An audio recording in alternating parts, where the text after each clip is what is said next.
Diletos irmãos em Cristo, paz do Senhor. É com imenso prazer que estamos a mais uma escola dominical. Hoje é a lição de número 7, em 14 de maio de 2023, o relacionamento entre nora e sogra. Pastor Eliseu, o título é chamativo.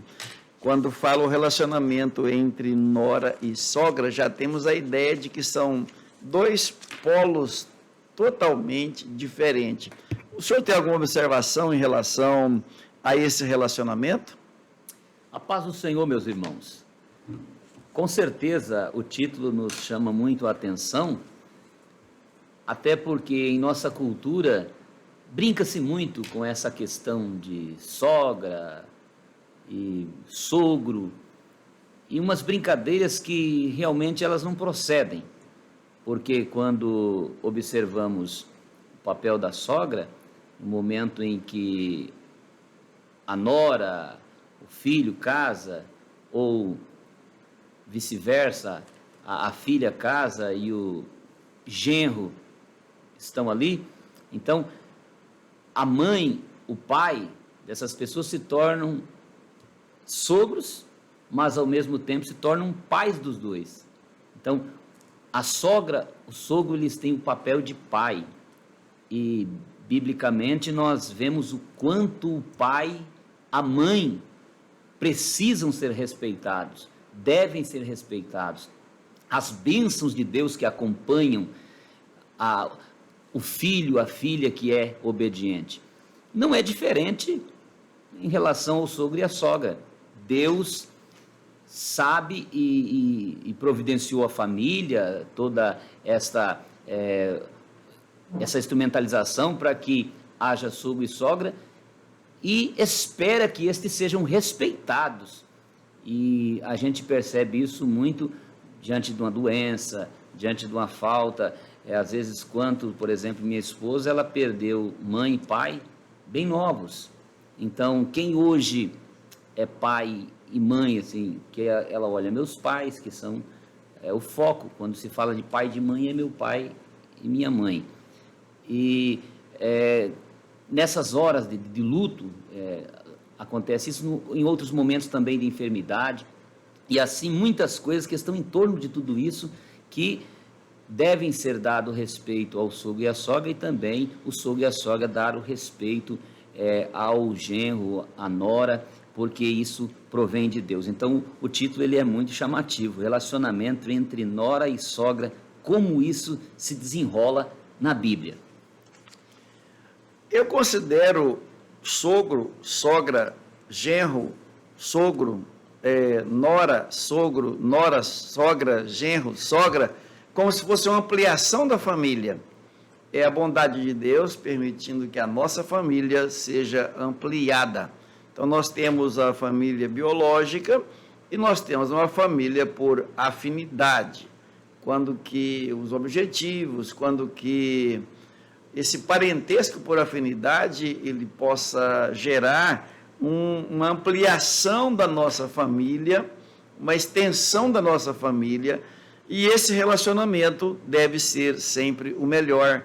Como nós temos o exemplo aqui de Ruth e Noemi, uma nora e uma sogra que vieram para a história para mudar e fazer um diferencial entre esse conceito tão desgastado de nora, de sogra, de genro, de sogro e coisa semelhante. Quando na Bíblia isso deve ser da melhor forma possível.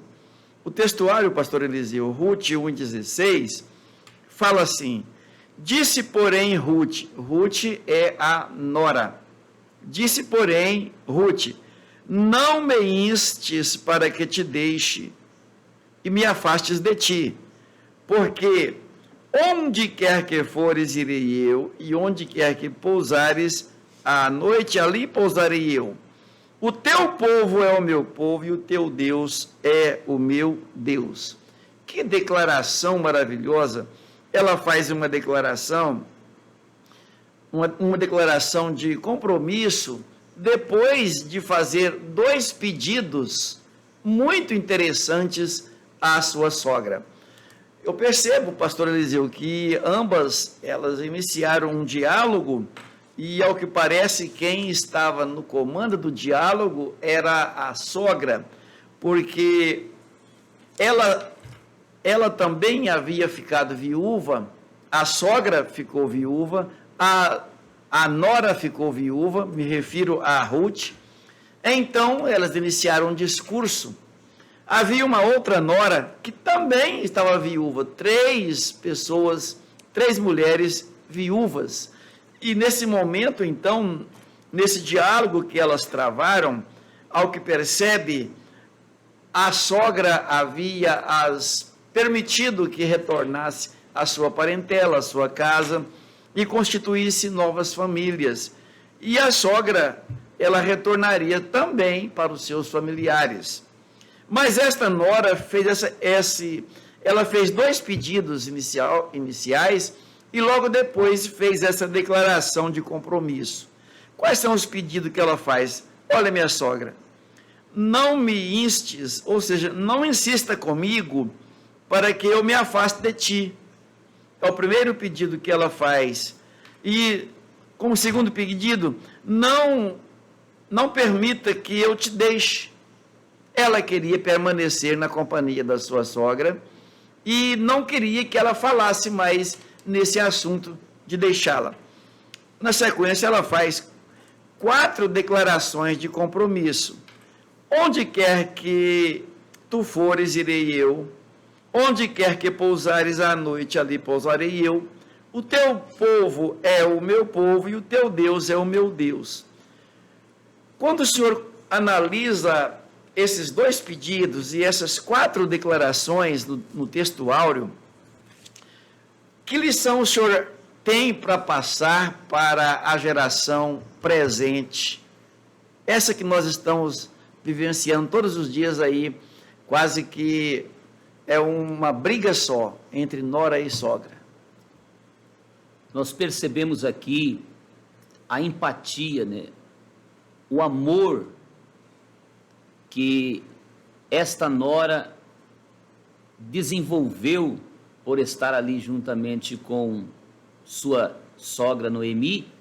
Percebemos o compromisso que ela também faz, como aqui já dito, ao ver toda aquela situação calamitosa que, sem esperar, aconteceu. Não foi algo planejado, ninguém imagina perder o cônjuge, nem Noemi pensava assim, nem Ruth, nem Ofra, nenhuma dessas mulheres imaginavam acontecer isso. Entretanto, a situação da vida as pegou.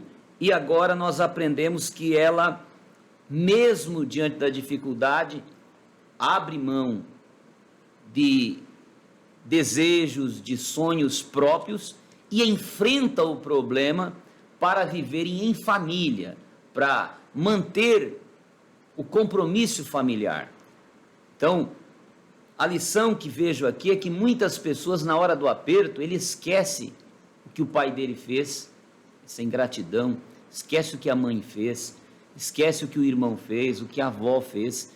Ele pensa nele e começa a planejar os seus sonhos e busca um rumo ignorado, sem contar com a necessidade de ter uma família estabilizada. Quando Deus nos convida para nós amarmos os nossos, porque aquele que não cuida dos seus, diz a Bíblia, negou a fé e é pior que o infiel.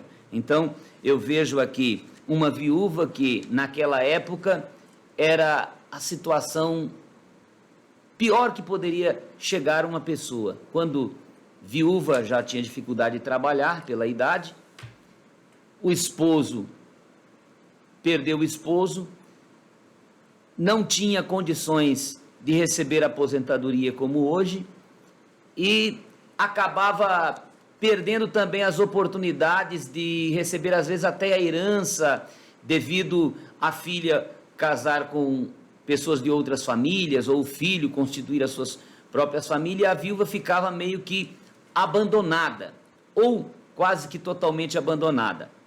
Esta estava em país estranho, em Moabe, e agora decide ficar sozinha e pagar o preço pela sua falta de vigilância em sair de Belém, terra do pão, e ir para Moabe, campina de maldição. Então diz: fiquem vocês duas aí, minhas noras, porque vocês são novas e vocês podem ainda ser felizes. Eu não tenho mais felicidade mesmo, a minha vida acabou, então que eu sofra sozinha. Mas Ruth diz: não é assim. Nós começamos a luta juntas e vamos ir até o final. Onde tu fores, irei eu. E o teu Deus será o meu Deus, que essa é uma das mais bonitas afirmações da Bíblia Sagrada. Uma mulher que é de cultura, que adora outros deuses, ali em Moabe, decide pelo Deus verdadeiro e acompanha então a sua sogra, não só para protegê-la no sentido físico, mas também dizendo: eu também te servirei, ou melhor, eu servirei também ao teu Deus, que é o Deus verdadeiro. Ela acreditou em Deus, e isto nos leva a entender que Noemi, mesmo em meio às tribulações, conseguiu provar para Ruth que o Deus dela era o único Deus. Maravilha! Nós temos esta grande lição para a nossa sociedade moderna, que o relacionamento entre nora e sogra não só pode, como deve ser o melhor. Aquele relacionamento de amor, aquele relacionamento de respeito, aquele relacionamento que faz com que a família viva cada dia mais unida e próxima. Essa ideia de proteção, essa ideia de amparo, essa ideia de que um familiar ele serve de escudo para o outro, isso está em toda a Bíblia Sagrada. Inclusive, a verdade prática fala assim: a fé cristã exalta o amor familiar e, mais especificamente, o respeito e a honra entre nora e sogra, bem como genro e sogro. Que Deus abençoe as famílias, que esses relacionamentos melhorem, ampliem, melhorem, e que o respeito familiar possa de fato funcionar. Naturalmente deve o genro considerar o sogro como pai, exatamente isso. Naturalmente deve o genro considerar o sogro como pai. E a nora deve considerar a sogra também como mãe. A sogra, naturalmente, deve considerar a nora como filha e o sogro considerar o genro como filho. Havendo essa reciprocidade de respeito, com certeza essa família perdurará para sempre e será abençoada. Deus sempre faz parte do projeto divino, que a família viva bem e cresça. É isso mesmo que Deus disse: crescer e multiplicai. Isso está correto. Deus tem interesse que a família viva bem, que ela cresça e se multiplique. Não é do projeto de Deus que haja desentendimento, discórdia, brigas, dissensões no seio da família. Ao contrário, Deus quer que as famílias vivam bem. Mas pode ocorrer de haver crises de diversas naturezas no seio da família. Crise financeira, crise de natureza econômica, crise moral, crise espiritual, crise existencial, como o comentador fala, na crise existencial. Pode também, gerar qualquer desconforto no seio familiar, querendo desintegrar a família. Pastor Eliseu, quando ocorre crises no meio da família, dessas diversas naturezas que nós falamos, tem algum meio proposto pela Bíblia, por Deus, para que essas crises sejam solucionadas e não precise desintegrar a família? A Bíblia é a receita exatamente para isso, porque na Bíblia não falta nada daquilo que nós precisamos para estruturarmos a nossa vida, seja ela familiar, seja ela individual, em nossos projetos de vida autônomos. Então, crises, elas surgem e são enfrentadas através do conhecimento da palavra de Deus, através da fé em Deus, que nos ensina a desenvolver o que está na nossa verdade prática, o amor, que nos ensina a desenvolver o companheirismo, que é essa amizade da qual Deus disse ao homem já lá no Jardim do Éden: não é bom que o homem esteja só, eu far-lhe-ei uma adjutora, uma companheira que esteja junto com ele. Então, essa amizade vem através da palavra de Deus. Essa amizade depende de um diálogo, de conversa, não de brigas, mas de uma conversa sadia, onde um fala, o outro fala, trocam ideias, falam de projetos, constroem os seus sonhos juntos. Então, o segredo para resolver essa crise é a gente, primeiro, socialmente, bater esse papo, depois, o caminho espiritual, usarmos de fé, oração. A oração vai produzir essa fé, que é o que nós percebemos que faltou aqui na família de Elimeleque. Elimeleque, que significa Deus é meu rei. Que nome bonito! Se Deus é meu rei, então falta o quê? Quem tem um rei que é Deus. E ele, sendo um súdito, estando ligado diretamente a esse Deus. Noemi, o nome significa sorridente, alegria, é uma pessoa feliz. E agora os filhos é que tem um probleminha com os nomes deles, né? O Malom, que significa enfermo, adoentado. O Quilion, que significa definhado, fraquinho. Então, os pais deveriam observar essa situação aí. Uma vez detectado que Deus é meu rei, vamos falar com esse Deus, porque veio a crise, falta de pão. Belém significa terra de pão. Interessante, pastor, que a terra é de pão e falta pão. Só que isso são os altos e baixos da vida. Não há vida perfeita, lar perfeito, ou perfeito no sentido de não haver problemas. Todos os lares, todas as famílias vão enfrentar as intempéries da vida. Entretanto, nessas crises, nós precisamos estar unidos, como falamos aqui, esse companheirismo, e depois irmos para o lado espiritual, buscarmos ajuda de quem pode nos dar ajuda. É isso que a palavra de Deus ensina. Então, buscando em Deus, eles não teriam deixado a terra do pão. Mas quando deixaram de buscar em Deus o socorro, veio a dúvida e eles resolveram fazer uma mudança. Essa mudança é um terremoto. Qualquer mudança causa um transtorno tão grande. E agora mudar para um outro país, o país vizinho, chamando Moabe, que significa campina de maldição. Como que eu saio da terra do pão para a campina de maldição? Ora, muito melhor você ficar numa terra onde há falta de pão, mas com Deus, na presença de Deus, do que você sair da presença de Deus para uma terra que é campina de maldição, embora, a despeito de nessa campina de maldição dizerem que está havendo muito pão, que está tendo alimento, que as coisas estão indo bem. Com Deus é melhor você estar na cova do leão com Deus do que você estar em um grande palácio, mas sem Deus, como estava lá o Belsazar, né? Mene, mene, tekel, farsim, pesado foste na balança e achado em falta. Então é muito melhor assim. Entretanto, a falta de buscar na palavra de Deus, de buscar a ajuda de Deus, aquela família perdeu aí os seus rumos. E olha bem, para perder o rumo é fácil, não é, pastor? A gente decide, não vamos por aqui, vai. Agora, depois que perde o rumo, que sai do rumo certo, aí para voltar para o rumo certo é difícil. O texto diz que eles saíram para passar alguns dias. Quando percebeu, se passou 10 anos. 10 anos.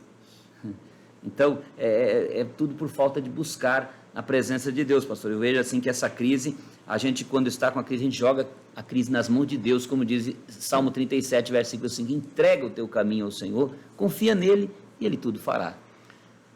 Aprendemos aqui que crises sempre existiram, existem e existirão.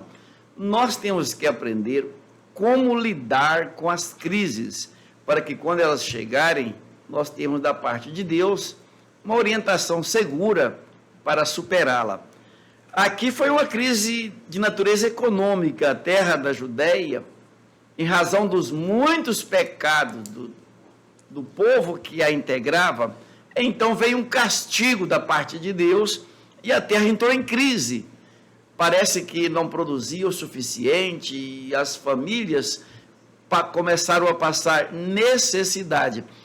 Pode também que alguns produziam demais, mas era todo o produto para ser comercializado e não era pão suficiente para distribuição a fim de que todos se alimentassem. A terra entrou em crise de natureza econômica. Eu entendo, pastor, que até hoje a crise econômica existe, mesmo tendo aí inúmeras teorias econômicas de desenvolvimento, de produtividade, ainda a crise econômica existe. A crise financeira existe, a crise moral existe, a crise política existe, mas nenhuma crise dessa pode desintegrar uma família. Ou seja, os motivos que levou Elimeleque a mudar de país é como se ele estivesse fugindo de um problema que ele deveria enfrentar e resolver. Problemas, se você correr, ele corre atrás de você. Então você tem que enfrentá-lo e resolver o problema. Fugir dele não vai adiantar muita coisa não. Mas a Bíblia ensina lá, parece-me que é Pedro que fala assim, resistir ao diabo e ele fugirá de vós. É Pedro mesmo? É o apóstolo Pedro, ele afirma isso. Né? Resistir ao diabo e ele fugirá de vós. A crise é a mesma coisa. Se nós enfrentar a crise unidos, no ponto 2, no segundo ponto, no item 3, ele oferece como estratégia para vencer a crise a união. Veja que depois, uma nora e uma sogra já fragilizadas ao extremo, venceram uma crise, porque elas se uniram. No começo era um marido, uma mulher e 2 filhos, correndo de uma crise. Não conseguiu resolvê-la. Mas ao final, se percebe que apenas uma sogra e uma nora unidas, elas enfrentaram uma crise de frente, confiadas em Deus, venceram a crise. É como se resistiu o diabo e ele fugirá de nós. Resistiram à crise, a crise sumiu. A crise acabou, passou. Claro que foi com a ajuda divina, mas é para isso que Deus está sempre nos amparando e até dizendo, como diz no Salmo 127, se Deus não edifica a casa, em vão trabalham os que edificam. Se Deus não guardar, em vão vigia a sentinela. A nossa vitória vem de Deus, nós sabemos disso. Então, se Deus está no meio da família, Ele é colocado no meio e Deus sempre espera que nós estejamos pondo Ele no meio da nossa vida, no meio da família, então o milagre vai acontecer. Daí o apóstolo Paulo diz assim, ainda nada me separará do amor de Deus, Romanos 8,35, nem a tribulação, nem a angústia, nem a perseguição, nem a fome, nem a nudez, nem o perigo, nem a espada, é tanta coisa, porque essas crises vêm. Todavia, elas vêm não para nos derrotar, elas vêm para nos fazer mais fortes, para nos dar experiências, para nos levar para mais perto de Deus. Aí vem o apóstolo Pedro novamente falando que é para nos gloriarmos nas tribulações, nas lutas. Por quê? Porque Deus nos prova como o ourives prova o ouro na fornalha, para que ele seja purificado e se encontre bonito, limpo, aquele ouro puro, sem nenhuma escória. Então Deus quer que nós sejamos pessoas desta forma. E para que nós estejamos assim, com esta santidade, com esta pureza, eu preciso enfrentar as lutas, que é a maneira de Deus trabalhar nas nossas vidas. Hoje nós encontramos muitas pessoas fugindo de lutas. E aí, repetimos, não é aquela luta individual, até mesmo nas famílias. Então não podemos fugir nem das lutas que vêm para nós individualmente e nem daquelas que vêm no meio da família, porque a família, ela é um corpo, onde deve haver esta união. Um precisa do outro. E ninguém mais próximo de nós aqui nesta terra do que a nossa própria família. Deus construiu a família para que ela seja este lugar de amparo, este lugar de proteção, este lugar de aconchego, este lugar de segurança. Quando a crise chega, a quem nós temos que recorrer? Primeiro os da família. E quando a crise abarca toda a família, Deus está ali no meio para dizer: olha, eu sou o que projetei a família, não vou deixar perecer se ficarem na minha presença, porque aqueles que esperam no Senhor, eles têm o socorro, eles nunca vão ser vencidos, porque o dono da vitória está nesta família. Eu aprendo aqui também, e o comentador deixa nas entrelinhas, que a crise familiar, ela sucede à crise econômica.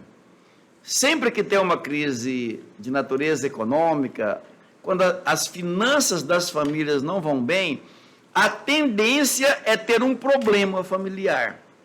Bem, qual a lição que nós temos a aprender aqui?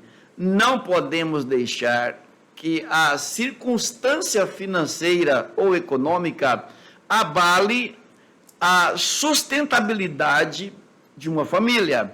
Ou seja, há um fundamento maior e mais seguro para a família do que o dinheiro, do que a economia. Se amar for só quando tem, pastor, complicou a situação. Então temos que aprender a estar juntos, inclusive naquele juramento que se faz quando do casamento, se promete amar, prometo cuidar, prometo, na alegria prometo, na tristeza prometo, na abundância sim, e na escassez também. Mas quando a escassez ponta lá na esquina, já começa aqui o casal a brigar, já começa a ter discórdia entre sogro e genro, nora e sogra. Não, mas aquele bem lá é meu, não, aquele lá é meu, esse aqui é meu, aquela renda é minha. Começa a brigar. Por que não se somar, fazer como fez Ruth e sua sogra Noemi, se uniram? Olha, o que você tem é seu, o que eu tenho é nosso. E assim, ó, onde quer que tu fores, irei eu, onde quer que pousares à noite, ali pousarei eu. O teu povo é o meu povo e o teu Deus é o meu Deus. Não tem crise que resiste a uma fé e a uma união tão saudável como essa. Não tem crise que resiste a isso, pastor. Não. Quando nós percebemos que a família valoriza esta união, então, seja a doença, porque essas crises elas vêm para desestabilizar.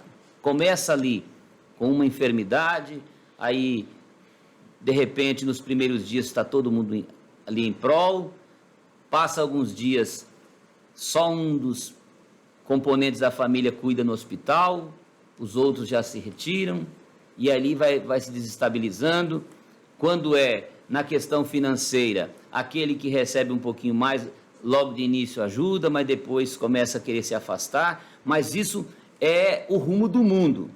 Biblicamente, nós entendemos que não precisa disso. O que é meu é da minha esposa, não há divisão de contas. O que é dela é meu também, são dos meus filhos. Minha sogra, meu sogro estão ali, a gente divide, se ajuda, seja no aluguel, seja na situação da doença, seja numa questão social, seja numa questão moral. Hoje nós enfrentamos um problema muito grande, a sociedade enfrenta com a questão das drogas, às vezes um filho se dispersa para um lugar errado, todos têm que estar ali apoiando, entendendo. Então, o diálogo fortalece tudo isso. Estas duas mulheres nos deram e nos dão lições extraordinárias para que a gente possa conviver em família e abarcando até uma parentela de uma maneira preciosa, condizente com a Bíblia Sagrada, para também sermos felizes, porque quando se obedece à palavra de Deus, a felicidade vem ao nosso encontro. O segundo ponto de nossa lição, ele coloca 3 sugestões para superar as crises, e sugestões válidas. A primeira é voltar ao status quo, ou seja, antes da crise. Isso é importante, porque Noemi, ela decidiu reconhecer onde foi que ela errou, onde foi que a família errou, para consertar o erro.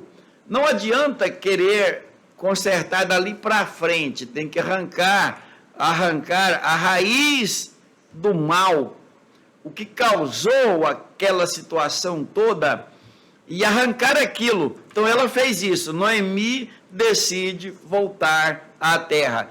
Eles tinham saído da casa do pão por uma crise econômica e foram para um lugar amaldiçoado. Um lugar amaldiçoado. Lá no lugar amaldiçoado, a maldição aumentou na vida deles, porque eles foram para um lugar amaldiçoado. Foram buscar a um Deus que não é Deus. Lá era uma terra idólatra. Lá ela conseguiu 2 noras, a princípio, idólatras. E então percebe-se que o problema lá aumentou.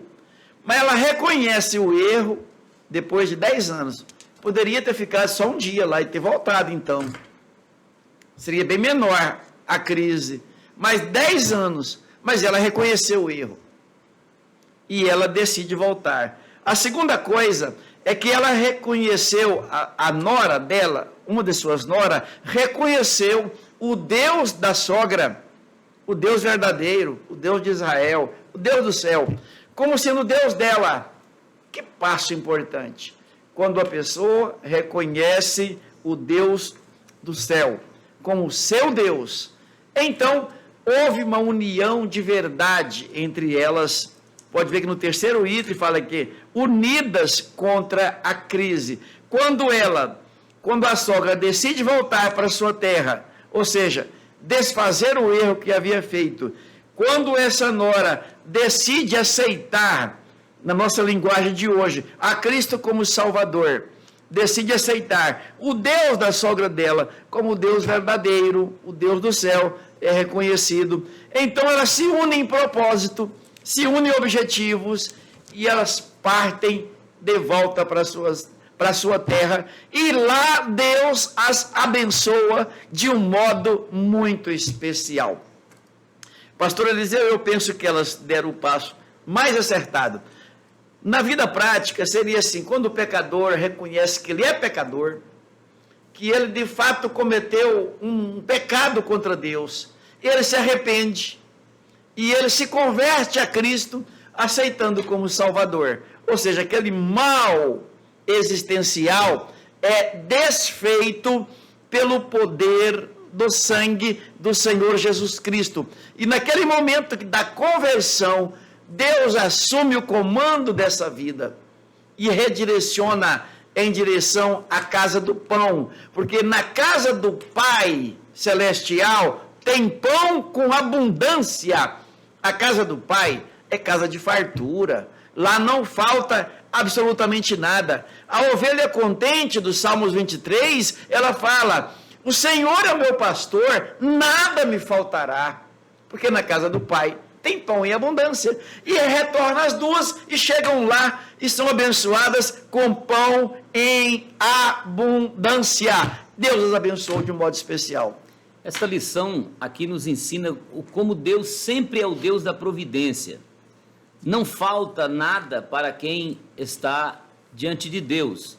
Aquilo que Abraão ouviu de Deus, Deus dizendo a Abraão: não faças mal nenhum a Isaque, porque eu sei que temes a Deus. Abraão olha e tem um cordeiro preso pelos chifres no mato, e ele oferece como sacrifício, e ele fala: no monte do Senhor se proverá. E ali ele vê Deus como Jeová Jiré, o Deus da providência. Então esse Deus da providência providenciaria para a família de Elimeleque se eles não tivessem saído da casa do pão. Uma vez que saíram, sofrem pelas desobediências, sofrem pelo desvio, é o filho pródigo, é a ovelha dispersa, como disse o pastor Jorme César, que agora retorna para casa e tem até dificuldade para retornar para casa, porque Noemi está bem baqueada. Quanto mais luta, a fé parece que é mais abalada, mas segundo histórias judaicas, o próprio Deus apareceu, um anjo que disse a ela, e deu um reforço a ela, disse que voltasse. Se seja apenas a história judaica dos Targums, dos livros do Talmud hebraico e das anotações judaicas, mas o que importa é que ela ouviu falar que o Senhor tinha dado pão naquela terra, ou seja, ela ouviu alguma coisa de Deus, e ela acreditou. E então é quando a gente ouve que Deus está dizendo: você não precisa ficar nessa situação, a tua família pode viver melhor, ainda há esperança para a tua família. Então ela retorna, ela tem essa atitude, mas ela, naquela titubeando, ela diz assim: tem eu ainda filhos no ventre? Mas aí Ruth, essa união que nós estamos falando aqui, Ruth diz assim: eu vou contigo. Não questionou. Parece que Ruth estava com uma fé nesse Deus da providência, que ao chegar na terra, alguma coisa diferente iria acontecer. Dá a entender assim, nas entrelinhas, que Ruth estava com uma fé no Deus de Noemi, a ponto de ela dizer: o teu Deus será o meu Deus. E quando se professa algo dessa natureza, de coração, Deus está ouvindo. Ore quando as crises chegarem, fale o nome de Deus, porque ainda que a tua fé esteja lá embaixo, mas tem um pouquinho de fé, é como aquele pouquinho de azeite, Deus vai honrar. E ao retornarem essas duas mulheres, então o Deus da providência providenciou rapidinho. Interessante que a sociedade estava olhando e observando, e tiveram compaixão delas, assim, aquele dó, mas a princípio não fizeram nada por elas. Entretanto, Deus, que não só vê, mas age, começou a trabalhar em recompensa da fé dessas mulheres. E aí nós seguimos para frente para ver como essa crise foi vencida pela bondade e misericórdia do Deus da providência. Pastor, eu percebo, já que no terceiro ponto, que quando a pessoa crê em Deus, quando ela tem fé em Deus, o trabalho dela muda, cria uma nova perspectiva. Aquela Ruth, eu sei que ela trabalhava lá na terra dela, mas ela nunca tinha trabalhado com uma fé num Deus vivo, igual agora estava trabalhando cá na terra para onde elas vieram. E aquela perspectiva de desânimo, de derrota, de viuvez, de problemas, sempre de perdas, agora a perspectiva era de crescer, era de ganhar, era de conseguir, era de estabilizar. E essa fé fez com que recuperasse a autoestima de ambas, tanto de Ruth quanto de Noemi. As duas estavam viúvas, as duas não tinham recursos financeiros, as duas dependiam de ajuda, mas quando elas criaram essa fé e lançaram essa fé sobre o Deus verdadeiro, então mudou a perspectiva, e o trabalho que elas começaram a fazer começou a ser o suficiente para a manutenção delas. Lá onde estavam, trabalhavam dia e noite e não dava para manutenção. Estavam passando necessidade. Nessa nova perspectiva do trabalho feito com fé, do trabalho feito na presença de Deus, naquela alegria de servir a Deus, o pouco que Ruth fez sobrou. Sobrou. Era em abundância. Era algo maravilhoso. Gente, que coisa linda é quando a pessoa trabalha numa perspectiva de fé, de confiança, sabendo que o seu Deus é o Deus verdadeiro, é o Deus poderoso, recupera a autoestima e honra o trabalho. Honra o trabalho. A princípio parece que o trabalho de Ruth era tão pequenininho, tão fraquinho, mas que abundância que ela conseguiu. E, sobretudo, Deus preparou que ela viesse para a genealogia de nosso Senhor e Salvador Jesus Cristo, se tornando a bisavó do rei Davi. Pensa em coisa maravilhosa. Interessante, pastor, Deus cuidar de todos esses detalhes, mas como o senhor diz, essa autoestima, é muito fácil termos autoestima quando tem dinheiro, quando as coisas estão indo bem, quando as portas estão abertas. Agora, ter a autoestima sem nada, chegando ali, já tinham vendido as propriedades, porque havia o ano do jubileu, que eram 50 anos, com 50 anos você devolve a terra. Então Elimeleque vendeu aquelas terras e foi embora. Agora, quando retorna, precisa de algum lugar para morar, precisa das propriedades, e Deus, que já valorizando o ser humano, e sabendo que os seres humanos não conseguiam entender muito essa questão, principalmente da viuvez, como nós já falamos, então Deus diz, com 50 anos vai ter que ser devolvida essa propriedade todinha de quem é de direito, daquela família que é de direito, seria a família de Elimeleque. Mas tinham passado 10 anos, até chegar aos 50, faltavam ainda quase 40 anos, e quem poderia remir? E Deus então criou também, deixou uma lei, onde um parente pudesse se dispor a pagar aquela conta, comprar aquela propriedade, ele compraria no valor condizente conforme os anos que faltasse para o jubileu.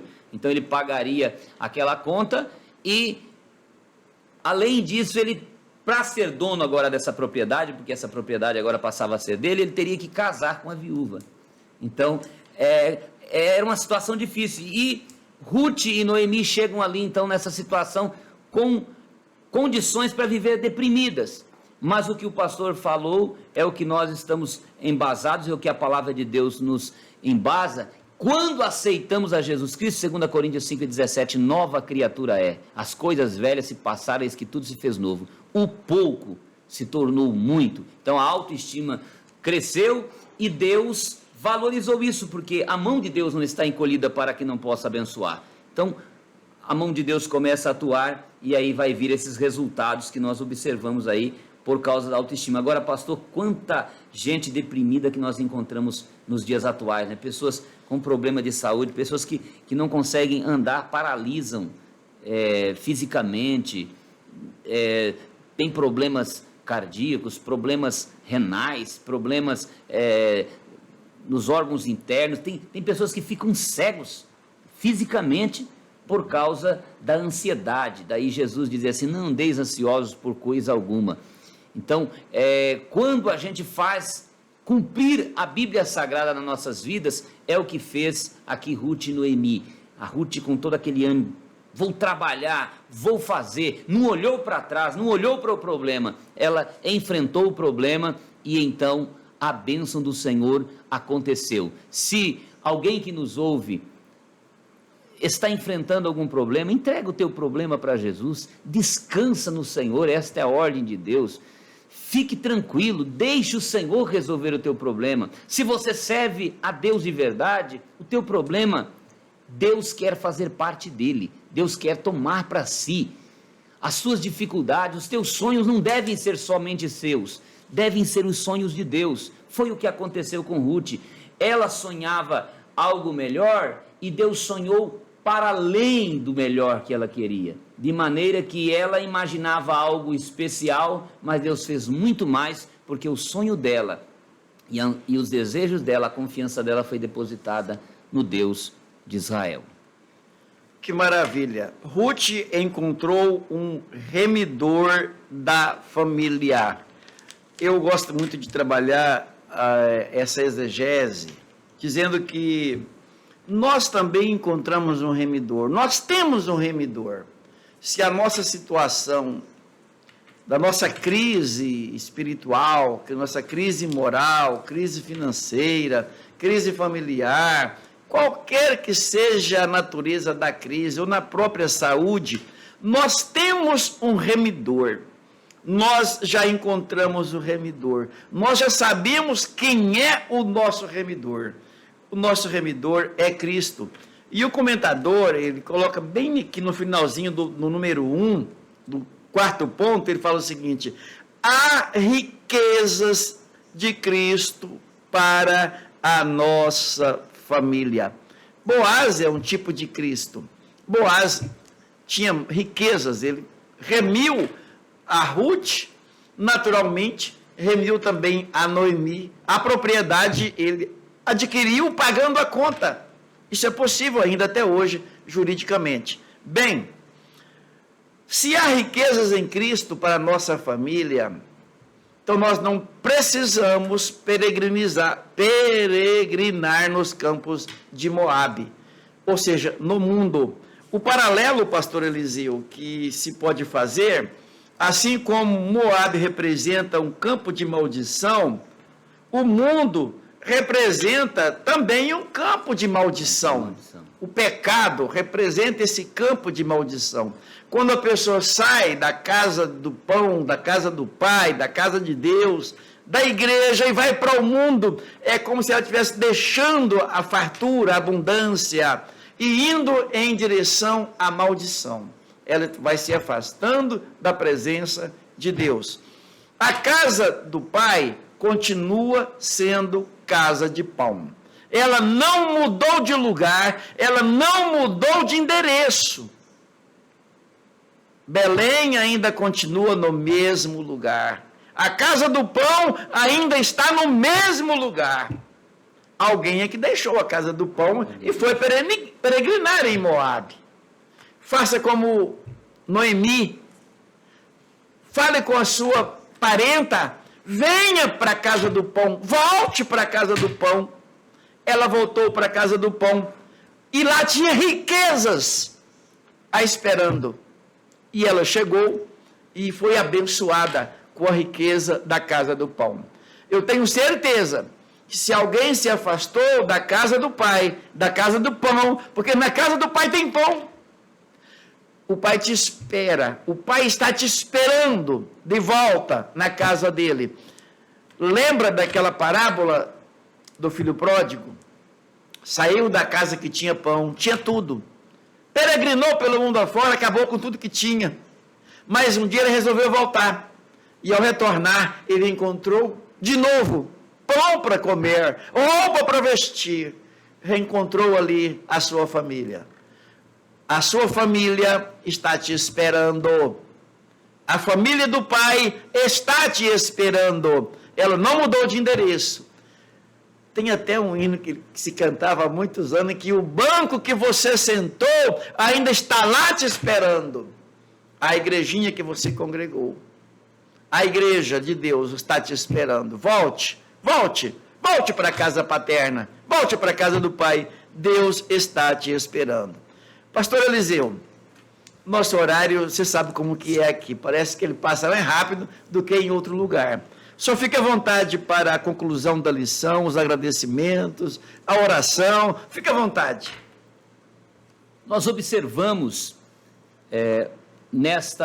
nesse momento, quando Ruth ouve de sua senhora, e isso ela ouve depois que Ruth se propõe trabalhar. Ela diz: eu vou trabalhar. Trabalhar em quê? Trabalhar com aquela atitude de pobre. Os pobres, eles tinham direito de ir às searas, ficavam os cantos das searas reservados para os pobres, era uma ordem de Deus, segundo a lei ali de Israel, e eles deixavam também algumas espigas ficarem para trás para que os pobres não ficassem sem comida. E então os pobres iam nessas searas e podiam colher livremente nas searas em tempo de colheita. Entretanto, quando Boaz observa aquela moça, ele diz: olha, deixe ela colher e reserve mais alguma coisa para ela, deixe cair mais alguns galhos, alguma coisa a mais, para que ela possa ser bem atendida. Boaz observa que ela era uma senhora, ele já tinha notícia do que estava acontecendo ali com aquela família, e ele começa então a dar oportunidades maiores, e a bênção de Deus já está ali à disposição daquela mulher, já começa a se perceber como Deus estava encaminhando a vida daquela que estava nova convertida, podemos dizer assim. Então, quando chega em casa, Noemi percebe que a mão de Deus estava naquele negócio e já encaminha, segundo as leis do país, para que ela fosse até Boaz e tivesse a oportunidade de ser remida. E isso aconteceu de forma magnífica. Boaz diz assim: olha, essa tua atitude, ela foi mais tocante do que a primeira, porque ela deita aos pés de Boaz. Isso também não é nada de exagero, era a questão da época, era a lei, onde o remidor lançava a capa sobre a pessoa que seria remida, e então, quando ela está ali, ele observa, mas o que diz Noemi? Desça até a eira, ou seja, humildade para descer até lá. Foi para os pés de Boaz, que representa Jesus Cristo, o remidor. Tem toda uma representação de Cristo aqui. Ninguém poderia pagar, mas Boaz podia lhe remir. Jesus também, ninguém podia pagar pelo nosso pecado, mas Jesus nos remiu. E aí nós vemos que aparece um primeiro lá, que poderia remir, era um parente mais próximo. Isso representa a lei, que veio, tinha condição, era proposta para resolver o problema do homem, mas não conseguia, só mostrava os defeitos. Então veio Jesus e resolveu o problema de uma vez por todas. Daí nós aprendermos aqui que, se nós quisermos a vitória, eu encerro esta lição dizendo isso: nós não precisamos ficar loucos, correndo para cima, para baixo, desesperados, não. Basta ir para os pés do Senhor. Quem quer que seja, não há ninguém nessa terra, grandes, pequenos, pessoas que conhecem a Deus ou que não conhecem, no momento em que decidem conhecer a Deus e vão para os pés do Senhor, há proteção, há abrigo para ti, para a tua família. Deus passará a cuidar de tudo que é teu, e você verá a glória de Deus, como disse Jesus a Marta, e verás a glória de Deus, de tal maneira que ela apenas queria a propriedade, queria uma vida tranquila, uma vida de paz ali. Deus fez muito mais, entrou para a genealogia de Cristo. Por quê? Porque andou pelo caminho da palavra de Deus. Quem obedece sempre se dá bem, quem desobedece sempre sofre. Então houve a desobediência, mas eles voltaram para a presença de Deus. E uma vez voltando, vem Ruth e Noemi com uma atitude expressa de obediência, e o resultado foi maravilhoso. Aí a pergunta é: se tivessem se mantido obedientes de começo a fim, com certeza a bênção ainda seria maior. Deus quer cuidar da tua família da melhor forma possível. Depende de mim e de você confiarmos inteiramente nele. Amemos nosso pai, amemos nossa mãe, amemos nosso sogro, nossa sogra, amemos a nossa família de todo o nosso coração, nos responsabilizemos por ele, seja na velhice, seja na doença, seja na crise econômica. Vamos carregar o problema junto, vamos nos unir e veremos vitória e vitória, e chegaremos no céu alegres por sabermos que cumprimos o nosso papel de componentes de uma família, e que a nossa família foi abençoada por ter nós ali fazendo parte como um membro desta maravilhosa família. Oremos então ao nosso Deus. Querido Deus e poderoso Pai, obrigado por nos dar a oportunidade de estar aqui, Pai, conversando sobre a Tua palavra, sobre família. Meu Deus, assunto tão importante. Sim, Senhor. Ó Deus bendito, recompensa, Senhor, os Teus filhos que estão nos assistindo, que acompanham, que valorizam a Tua palavra.